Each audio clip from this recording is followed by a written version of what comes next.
Di video ini kita akan coba bangun sebuah eBGP piring.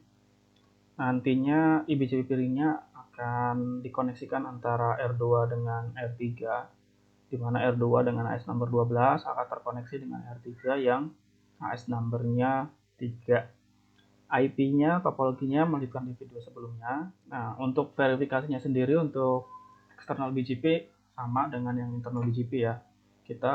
Pertama yang harus lakukan adalah cek BGP summary-nya dulu. Apakah neighbor-nya udah up? Up ini dalam artian prefixnya 0 atau ada angkanya ya. Kemudian kita akan coba advertise salah satu IP dan setelahnya kita akan coba tes koneksinya dengan ping ke antar loopback R1, R2 dan R3 ya. Lanjut aja ya. Kita akan bikin koneksi config dulu dari R2 ke R3 ya.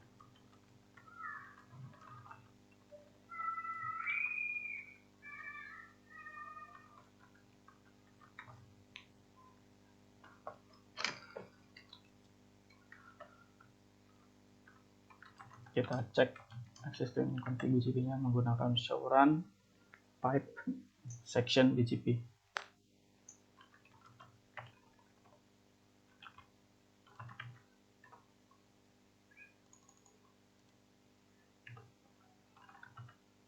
Untuk koneksi eksternal BGP, kita akan pakai exit interface Ethernet 01-nya.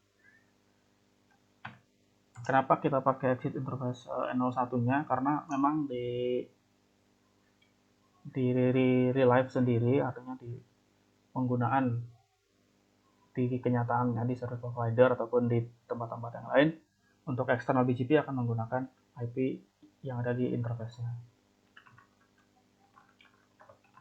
Remote AS-nya 3. Oke, kemudian masuk ke R3-nya. Oke ya. Di interface 00 kita coba cek BGP-nya ada apa enggak, nggak ada ya. Router BGP ini R3 ini AS-nya 3 ya. Neighbor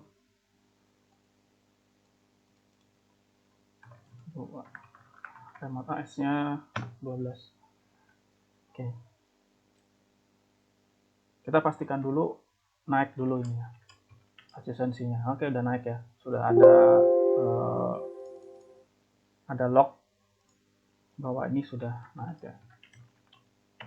Oke, sudah naik walaupun belum ada prefix segala macam. Coba kita lihat TR2, harusnya juga sudah naik. Simple ya teman-teman ya. Kalau BGP itu simple gitu ya. Simple untuk naikin neckboardnya, tapi nanti akan lebih challenging kalau kita harus melakukan traffic engineering ya. Artinya prefix ini harus lewat mana, prefix ini harus lewat mana gitu. Nanti di sana kita bisa pakai banyak atribut sih. Yang penting kita paham dulu cara naikin BGP-nya secara sederhana.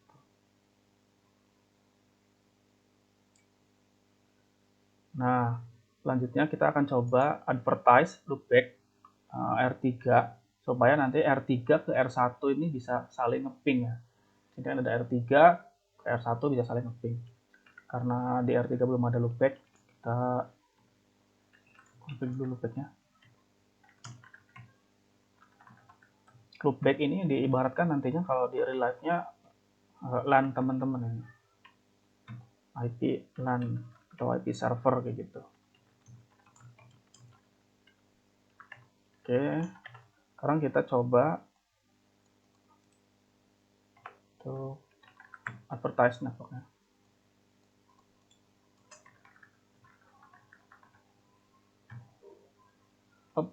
Kelupaan masnya.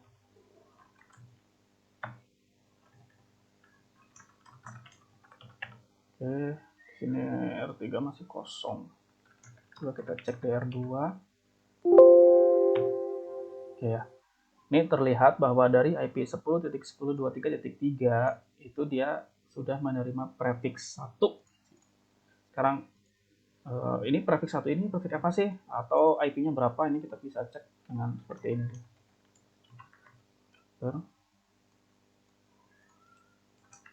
Nah, oke. Kalau kita ketikkan command show IP BGP neighbor 10.10.23.3 routes. Nah, ini kan ada satu prefix ya, dan prefixnya adalah 3.3.3.3.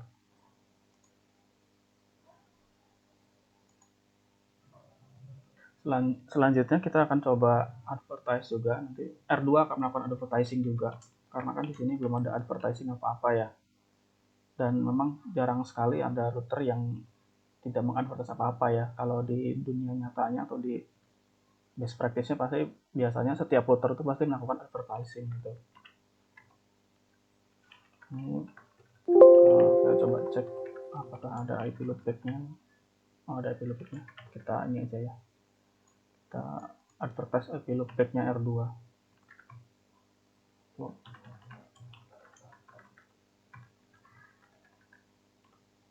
Oke. Di R1 juga sama.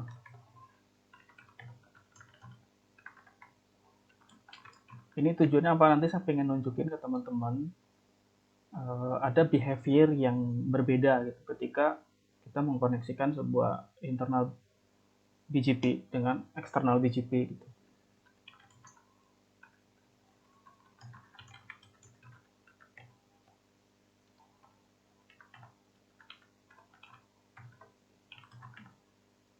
Dan nanti pun pada kenyataannya gitu nanti kalau internal BGP itu router yang banyak, artinya itu adalah router kita sendiri atau router domain kita. Kemudian untuk yang eksternal BGP-nya itu biasanya akan dilambangkan 1 gitu. Karena untuk eksternal BGP itu biasanya koneksinya ke arah provider internet ya.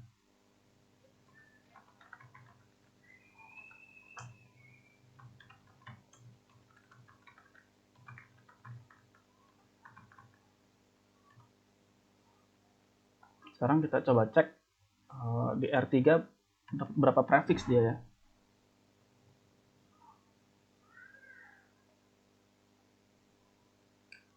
R3 punya 2 prefix. Sekarang kita coba lihat show IP BGP neighbor. Prefix apa aja yang dia dapat dari neighbor ini. Dari neighbor sebelahnya ya, yaitu R2 ya. Nah, ini terlihat bahwa ada 111 sama 222 yang dia dapat ya dari R2 gitu. Oke, sekarang kita coba, bisa nggak kita ping ke R1?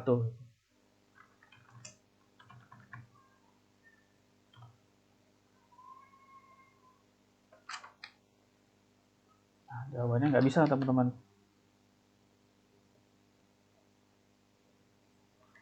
Kenapa ini nggak bisa? Kalau kita lihatin sini ya, ini ada tanda bintang. Bintang artinya valid. Ini ada tanda kurung siku ini, yang ini ya, artinya best.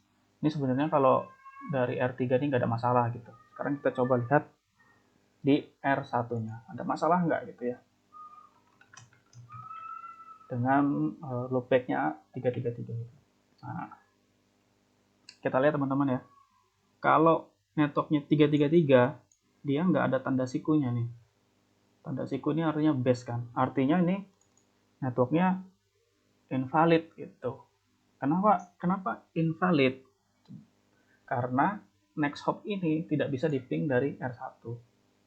Loh, kok kenapa next hopnya tidak mengarah ke R2 ya? Yang ini ya, 10.10.12.1 ya.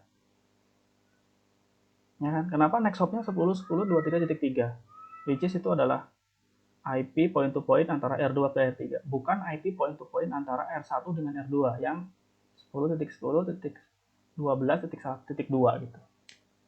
Nah, inilah uniknya si internal BGP gitu. Jadi kalau koneksi antara R3 dengan R2, kita lihat ya. Ini kan next hopnya 10.10.2 ya. Kalau di R2 gimana coba untuk R3? Ini kan 3.33 ya, 10.10.23.3. Next hop ini R2 berikan ke R1 itu tidak berubah. Tuh kan sama kan?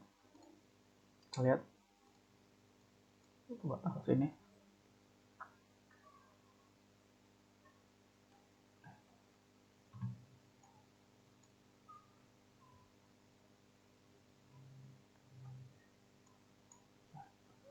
Coba lihat ya, ini kan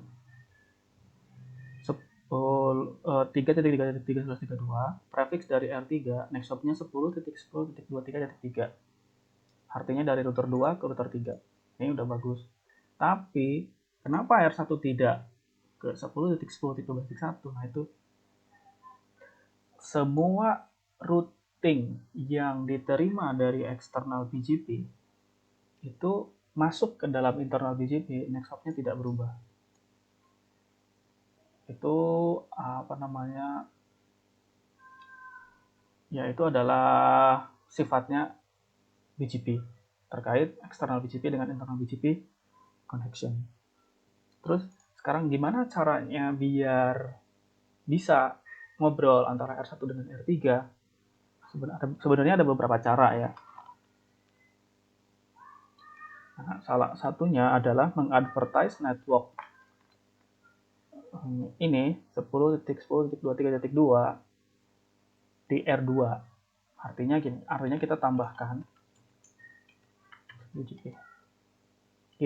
tambahkan network 10.10.23.0/24 ke dalam BGP-nya. Kayak gitu. Sehingga si R1 bisa ngeping ke sini. Kalau sekarang kan R1 nggak bisa ngeping ke sini kan. Nah, kayak gitu. Nah, kita coba tambahin ya teman-teman ya. Intinya gini ya. Saya ulangi lagi ya. Supaya BGP ini bisa ngobrol, yang harus kalian perhatikan teman-teman adalah tanda ini. Bintang, valid, kemudian base. Nah, ini harus ada base-nya. Kalau next hop-nya nggak bisa di ping, nah itu udah pasti nggak akan replay. Contoh R1 ini sama, dia dapat prefix, tapi next hop-nya nggak bisa di ping. Nah, ini artinya belum beres nih koneksinya, karena masih belum bisa saling nge-ping gitu.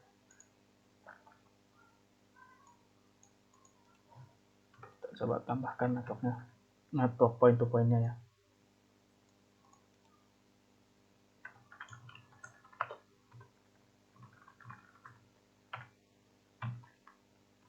Nah. Oke ya, sekarang ini si R2 sudah mengadvertise IP point to point antara R2 dengan R3. Kita sekarang coba lihat perbedaannya.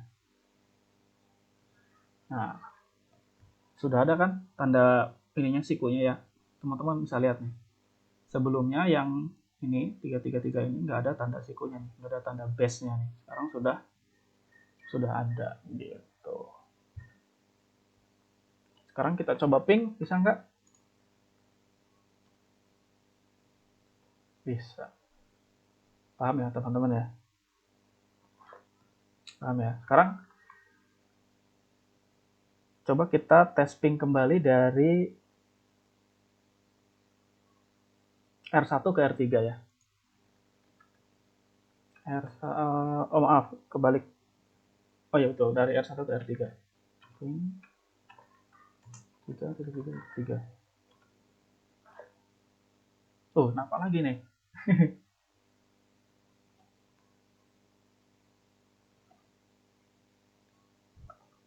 Kenapa seperti ini teman-teman? Karena kalau kita ping 333, kita coba lihat. Kan kalau ngeping itu ada tujuan sama source ya, source and destination. Destination 333, tapi source-nya dia pakai IP berapa gitu. Nah, ini pasti pakai IP exit interface-nya gitu. Kalau ping polosan pasti pakai IP exit interface-nya. Nah, artinya ini ping 333, source IP-nya adalah 10.10.23.3. Nah, 10.23.3 itu nggak dikenalin sama si R3. Nggak ada nih, nggak ada nih. Nggak ada. 10.10.12.0 itu yang IP antara R1 R2 ini nggak ada. Kayak gitu.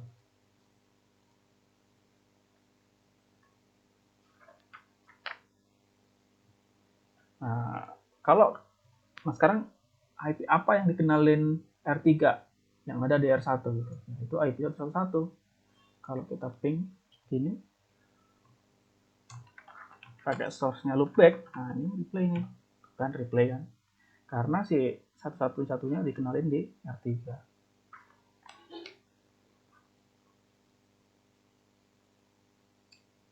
Oke ya, teman-teman paham ya? Saya ringkas kembali ya. Poin besarnya adalah kalau seperti ini adalah kalau ada advertised route dari AS3 ke internal BGP yang beberapa IP ini, R2, R1, nyampe di R2 itu kan next hopnya 10.10.23.3 ya.